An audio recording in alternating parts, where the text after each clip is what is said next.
النهاردة هاخدكم في جولة لمكان بيرجع لآلاف السنين. فيه اتجمعت الأديان السماوية، وأسهل طريق له محطة ماري جرجس، ومنها نبدأ رحلتنا.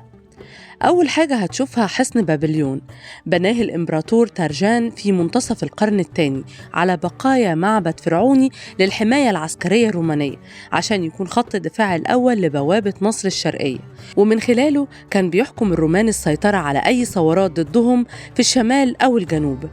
أما الكنيسة المعلقة فهي واحدة من أقدم الكنايس في مصر، اتبنت في القرن الخامس الميلادي واتسمت بالمعلقة لأنها اتبنت على الأبراج الجنوبية من حصن بابليون الروماني، وبترتفع 13 متر عن سطح الأرض.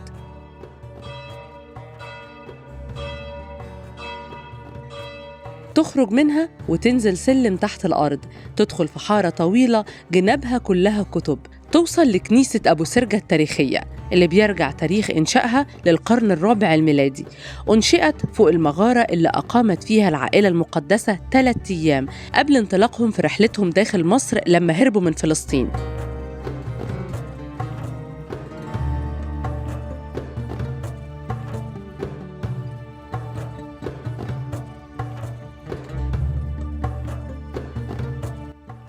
وتطلع منها تمشي في حارة صغيرة فيها بيوت عتيقة لحد ما توصل لكنيسة القديسة بربارة والمعبد اليهودي معبد بن عزرا، لكنهم كانوا مقفولين. لكن حكاية المعبد ده كان في الأصل كنيسة واتباعت للطائفة اليهودية، وقال المقريزي عنه إن والي مصر أحمد بن طولون فرض على الطائفة المسيحية ضرائب عالية جدا، فاضطر وقتها المسيحيين لبيع واحدة من كنائسهم إلى إبرام بن عزرا رئيس الطائفة اليهودية مقابل 20,000 دينار، وتحولت الكنيسة المسيحية إلى معبد يهودي.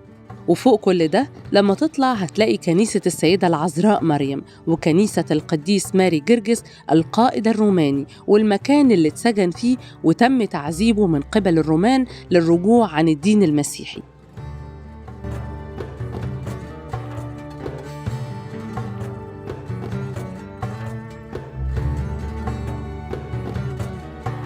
ونهيت جولتي بصلاة العصر بتاج الجوامع أو الجامع العتيق، جامع عمرو بن العاص، وهو أول جامع اتبنى في مصر وإفريقيا سنة 21 هجرية في نفس المكان اللي نصب فيه عمرو بن العاص خيمته بعد الفتح الإسلامي لمصر في منتصف مدينة الفسطاط، أول عاصمة لمصر الإسلامية.